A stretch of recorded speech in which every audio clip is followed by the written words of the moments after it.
I'm going to finish up talking about women's liberation and then transition into talking about the backlash against both feminism and gay liberation um, with the rise of the Christian right, before finishing up by talking about some of the successes of the movement and what's left to be done. So, um, in the 1970s, women infused the labor movement with a feminist sensibility.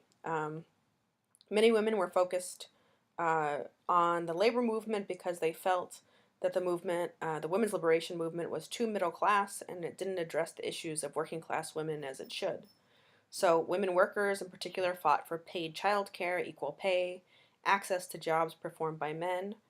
And my research on the teachers' union shows that feminist teachers used their union to fight sexism in the school curriculum and access to childcare for working mothers.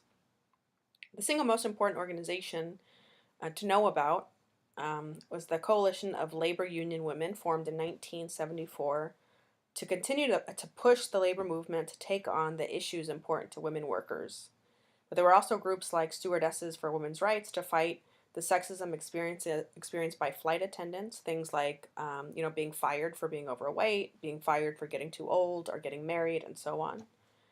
And they were largely successful, so those restrictions don't exist anymore for flight attendants.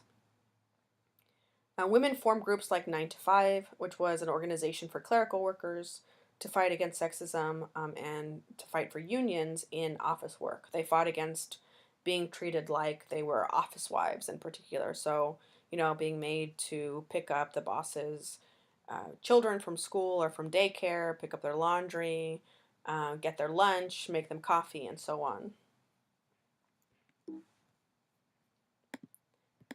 So I would suggest watching the movie 9 to 5 if you haven't. It's a movie with Dolly Parton, Jane Fonda, and Lily Tomlin. And the movie actually is called 9 to 5, and it was inspired by this organization 9 to 5 that I just mentioned. I'm going to skip, though, the trailer here. I'm going to skip that and move straight to consciousness raising. So women all over the country, whatever the variant of their feminist politics, started practicing consciousness raising in the 1970s. So they learned that they had things, they got together, they discussed their own personal experiences with sexism, and they learned about their lives. They learned that they had things in common, that they weren't alone, and this educational process allowed them to see, right, that women had things in common with each other, and through this experience, they began to name the culprit, sexism, rather than blame themselves for all these issues they were facing. So they, as individuals, weren't at fault when they weren't hired into certain jobs. They learned that date rape or acquaintance rape was surprisingly common. And through consciousness raising, again, women learned that no area of their lives was free of sexism. So I'm going to go through this quickly. There's one of the most famous actions waged by activists in the women's liberation movement was a protest at the Miss America pageant in 1968 in Atlantic City, New Jersey. So you know about this from the documentary She's Beautiful When She's Angry.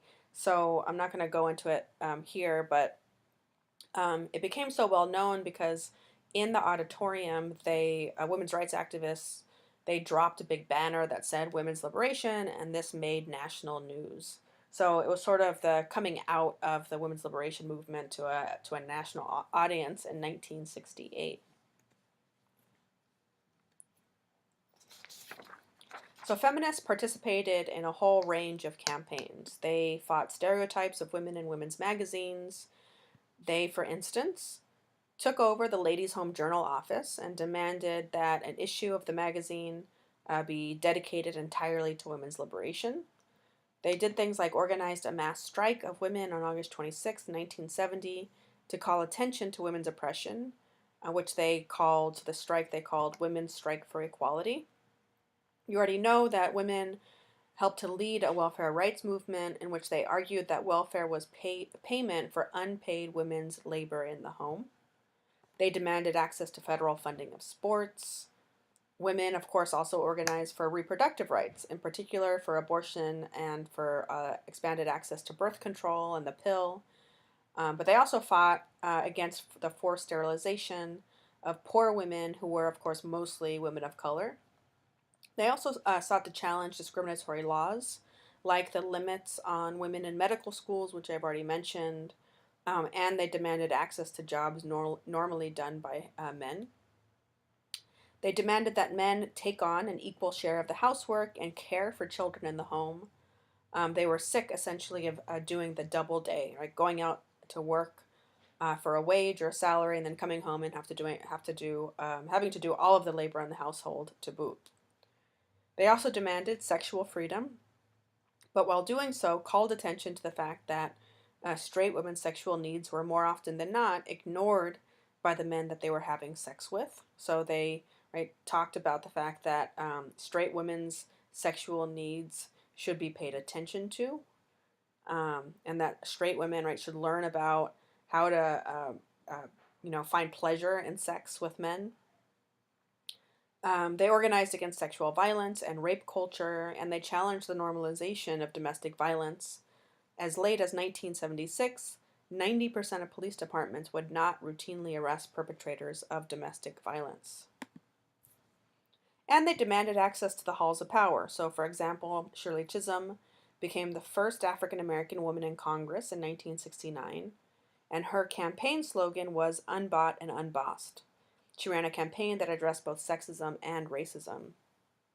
In Congress, she did things like work to extend the minimum wage law to domestic workers, and she was responsible for the country's first federal legislation providing comprehensive child care assistance to needy families. So the first federal law, right, providing more accessible child care to needy families. Congress actually passed this law, but it was vetoed by President Nixon. She also ran for president in 1972. She was the first woman to run for president in the Democratic Party primary, so a major party primary. She didn't, of course, win, but she ran because she knew that she could bring up issues, right? She raised important issues that would not have otherwise been talked about. And so when she was elected to Congress, again in 1969, there were only 14 women in Congress out of a total of 435 members. So that's 3% of Congress. Currently, the representation of women is at 20%. So clearly we've come a long way, even if there's much left to be done. Here, I'll go back to this. So this is a trailer. I'm not going to play it, but it's Unbought and Unbossed. It's a trailer for a documentary all about Shirley Chisholm, which I know that you can watch on Netflix, and it's likely that you can also watch it using the ARC library databases. So by the end of the 1970s, the feminist movement had many, many successes. So there's, of course, Roe v. Wade in 1973, which is the Supreme Court decision that ruled that said that a woman's right of personal privacy includes the abortion decision. So prior to this moment, prior to 1973, it was legal for states to outlaw abortion, and because of this, nearly 10,000 women died each year from illegal abortions. Nearly half of them were women of color. So another major advancement was the Title IX of the Education Amendments of 1972, which prohibited discrimination in education on the basis of sex for any education program receiving federal aid. So one of the consequences of Title IX of the Education Amendments was that funding of women's sports and girls' sports was completely revolutionized, as women were filing complaints that girls' sports was not being funded equally to boys' sports. So this revolutionized funding for girls' sports. The Supreme Court also outlawed segregated help wanted ads, made gender-based discrimination in employment illegal. Domestic abuse shelters and hotlines start appearing all over the country for the first time. To provide support to women who are experiencing domestic abuse but have nowhere to go. All male juries are now a thing of the past. Quotas on female admits to medical schools no longer exist. And I think above all, it's hard to argue against the fact that women's liberation led to a huge cultural shift in U.S. society. So where once it was taken for granted, right, that women's lives must be limited the women's liberation movement changed many people's opinions. It opened up a space for women that essentially did not exist before. And while many people still say that women's most important role is as wife and mother, very few would say that women should have absolutely no choice in the matter. So, though we need a feminist movement capable of eradicating sexism today, the feminist movement of the 60s and 70s had a huge, right, and often unrecognized effect. The world of the 1950s for women was remarkably different than the world is for women today.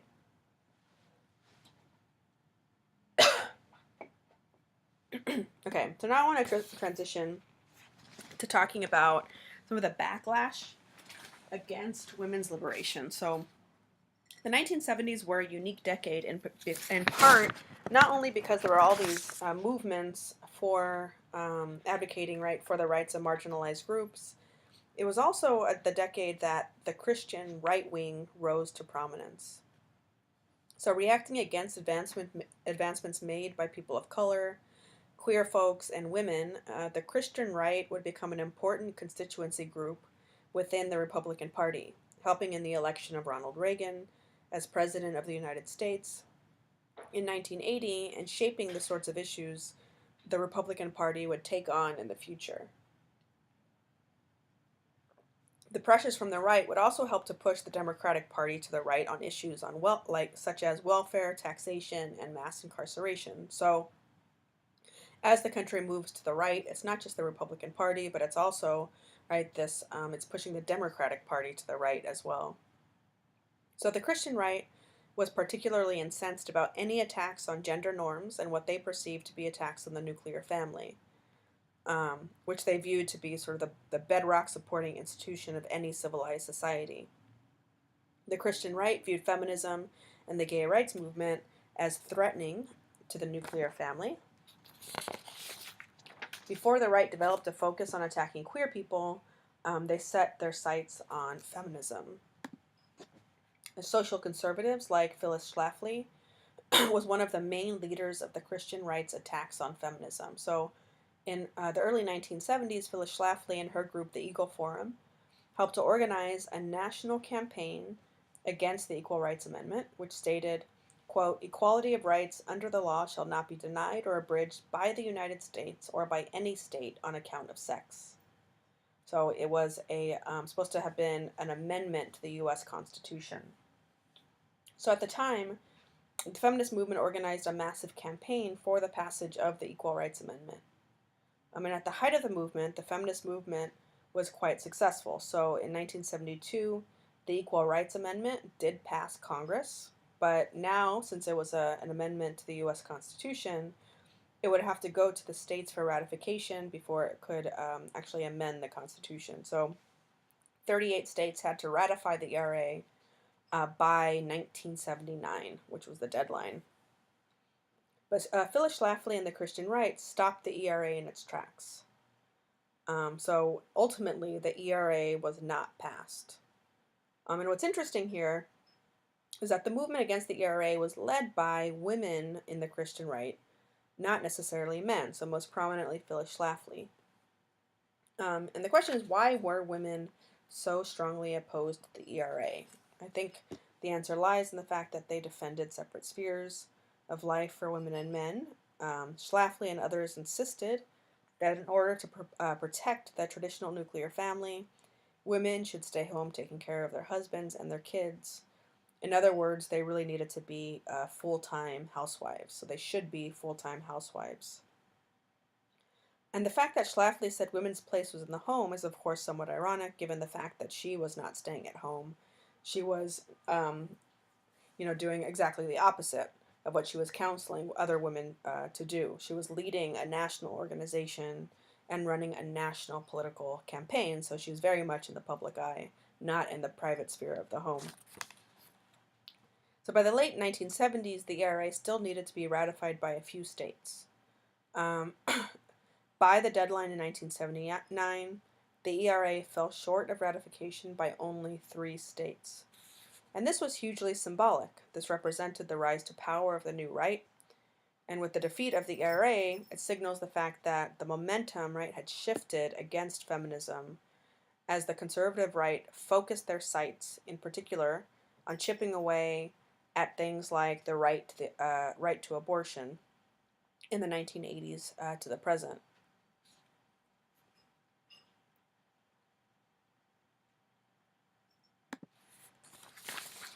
Okay, at the same time that some in the Christian right were focused on feminism, others began to focus on halting the advancement of queer rights. So the reaction against queer rights by the right is perhaps best epitomized by Anita Bryant. So Anita Bryant was a famous country singer. She was a Christian fundamentalist, former Miss Oklahoma, runner-up for Miss America, and spokesperson for the Florida Orange Juice Commission. She led a backlash in 1977 against an ordinance passed by the Dade County Metro Commission, in other words, the city council in Miami, Florida, which provided protections against discrimination in housing, employment, and public accommodations based on sexual preference. So after this ordinance was passed by the Dade County Metro Commission, the city council, Anita Bryant helped to form a group called Save Our Children with the objective of gathering signatures to put the ordinance up for a popular vote. And on election day, June 7th, 1977, Bryant and the Save Our Children group were ultimately successful. The gay rights ordinance was repealed by a vote of 69 to 31%. But Bryant focused on anti-gay activism because she saw in gay and lesbian rights essentially the coming apocalypse. And that sounds like hyperbole, but this is the kind of language that was used by Anita Bryant and others. So if gay was good, right, that necessarily meant the downfall of the nuclear family. You couldn't have both at the same time. And everything in our society sort of rested on the sort of existence of the nuclear family. So Bryant and others have pointed to passages in the Bible to justify legal discrimination against gay people. They also resorted to rhetoric like, referring to gay people as being similar to pedophiles and necrophiliacs. So the campaign against gay rights in Florida received national attention and helped to galvanize activism against queer rights across the country, including in California with the Briggs Initiative, which was on the ballot in November of 1978. It did not pass, but if it did pass, it would have made it illegal for gays and lesbians to teach in the public school system. So this campaign in Miami essentially is just the starting point for this anti-gay crusade that's led by the Christian right. But of course, okay, now I want to kind of start to wrap up. But so I talked about women's liberation, I talked about the rise of the Christian right. And I want to say just a few things about what there is left to be done. Because even though we've come a long way in terms of eradicating gender-based inequalities in our society, there's clearly a lot to be done still. There's sexism in advertising and popular culture, which is quite rampant, right? Women are often portrayed as sex objects. Most ads for cleaning products feature women still, so you see, right, gender role stereotyping. Women, of course, are still underrepresented in politics. There's still never been a female president of the United States. And women still hold more responsibility for child care than men do. In fact, of single-parent households, 80% are headed by women. And women are still underrepresented among the wealthy and overrepresented among the poor. In fact, about 70% of the nation's poor are women and children. The labor force is still segregated by gender, right? There's feminized labor and there's masculinized labor. And women earn around 80 cents on the dollar that men earn. Where, if you look at it by race, black women earn around 64 cents on the dollar, and Latinas earn around 54 cents. And there's still, right, this culture, rape culture, where only 3% of rapists ever serve time in jail. We have a society in which you can elect somebody to the presidency who has been accused by many, many women of sexual harassment and sexual assault. You have the situation in which this rapist at Stanford University raped a woman. There were witnesses. He served only 3 months in jail recently because the judge was more concerned about what would happen to him, right, than in pursuing justice for the woman who was raped by him. And women are still slut shamed for wearing tight or skimpy clothing and constantly harassed on the streets by men who catcall women. Um, and there's still lots of like the use of degrading and violent imagery and language to refer to women all contributes to rape culture. So to conclude, I just want to repeat the argument that I started with. So, right, women with some male allies helped to transform American society by beginning the process of breaking down traditional gender roles that limited women's lives, even if there's still much to be done.